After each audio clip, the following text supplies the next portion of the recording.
great state of Michigan where we have the upper hand, and if anyone tells you any different, just bitch slap them. Welcome to Joy's Comedy Club, 6-pack of Laughs comedy show. Welcome everybody. Before we get started, I just want to take care of some housekeeping items. Anyone here celebrating anything? Any birthdays, negative pregnancy tests, any anniversaries, divorces, not killing your family members on Thanksgiving? Anyone? No? No birthdays? Nothing? No? All right, well, I am going to call out my parents. They don't know this. They are here tonight. This past week, they celebrated 32 years of marriage. 32 years. And neither one of them is an alcoholic or a heavy drug user. So that's a feat in and of itself right there. So congratulations to them. Hopefully I'll try not to disappoint all of you tonight the way I've disappointed them over the past years. On a related note, my older sister will be celebrating her 33rd birthday next week. Do the math. Doesn't quite work out. Yeah. So a little bit about me. I'm Amy Ruud. I will be your MC for the evening.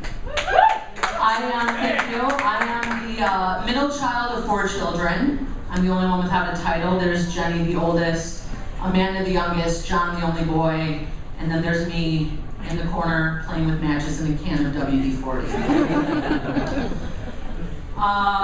But my parents told me on my 21st birthday that I do have a title. I was the planned one.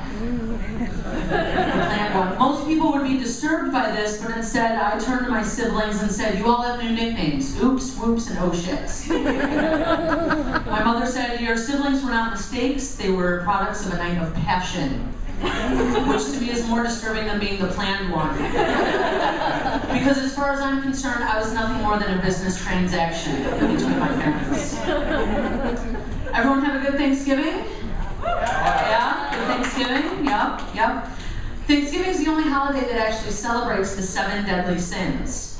I won't go through all of them, but you've got pride, lust, envy, greed, gluttony, wrath, and my personal favorite, sloth. Don't bother passing me the gravy, just pour it directly into my mouth. And Thanksgiving is the only holiday where the family gathers around the dinner table and your mom undoubtedly calls you out on all your shortcomings in front of the rest of the family. My mom will usually say something like, so Amy, tell me, what did you get with that $100,000 college education? Well, Mom, I got a job in retail. That's what I got, yes. When I graduated college, I started working in linens and things. It's like the Bed Bath & Beyond for the poor housewives of downriver. I'll take some of them NASCAR sheets, some Boone's Farm scented candles, and do you have any koozies that'll fit a 40? And when I started working there, I watched this training video with Kathy and Sally in the break room, and Kathy's looking all distraught. And she says, Sally, I feel like such a failure. I just can't seem to sell a coffee pot.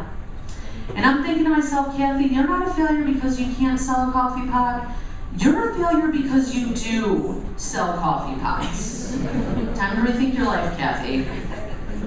I also worked at REI, Recreational Equipment Incorporated. It's like Cabela's, but without the camouflage and hunting rifles. They call themselves outdoor enthusiasts, but what they really are a bunch of young, rich yuppies who can't throw a baseball. They eat things like wheatgrass, sunflowers, tree bark. I eat things like moose tracks, buckeye balls, red meat. Let's just say our personalities would have been deemed incompatible on eHarmony. And people would ask me all sorts of questions too, and they'd be like, look, just because I work in customer service doesn't mean I like people. They'd ask me questions like about rock climbing equipment. Yeah, because this screams expert in rock climbing. But I work in an office now, and at my office we use these things that I like to call corporate jargon. What they are, those buzzwords that seem harmless until you figure out what's really being said. Like when your boss comes up to you and says, hey, just wanted to follow up. What your boss is really saying is, hey, caught you on Facebook, pretty sure you're not doing any work. But you can one-up your boss, go to them first and say, hey, just wanted to circle back. What you're really saying is, yeah, I can update my Facebook status and get my work done. It's called multitasking. Speaking of Facebook, does anyone not have Facebook? Anyone? Not on Facebook? Not on Facebook. So let me ask you a question. How do you stalk people? Do you just use Google? You know, you really got to hand it to those pre-internet stalkers. I mean, that took some real dedication. These people shouldn't have been arrested, they should have been awarded. I mean, think about it. They had to get in their car, hide in bushes, put on pants. Now you don't even have to leave your home. You can stalk from the comfort of your own couch. You don't even have to put clothes on. Stalking's become nothing more than a lazy man's hobby. I should know, I love to stalk, and I'm pretty lazy. Let me ask you a question. You ever get halfway up the stairs, realize you forgot something, instead of turning around and going back down the stairs, you just think, I'll just pee the bed. You ever send a text message to someone who's just a couple rooms away and ask them to hand you the remote? You ever drop something and realize it's just going to be way too much work to pick it up, so instead you lean down and go, why don't you just crawl back to your mom? I don't babysit anymore. Have you ever woken up from a mid-afternoon nap and realized you're at work?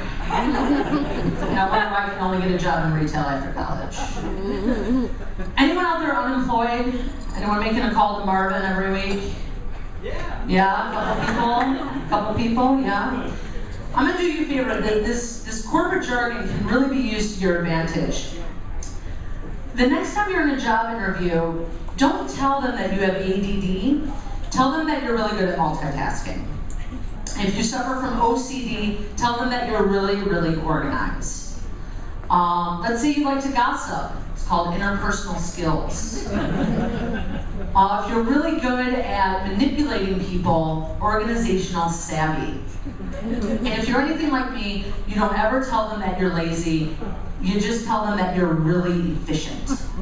Even if that means that someone's pouring gravy directly down your throat at Thanksgiving dinner. Listen, I want to thank you all for coming out tonight. We've got a great show.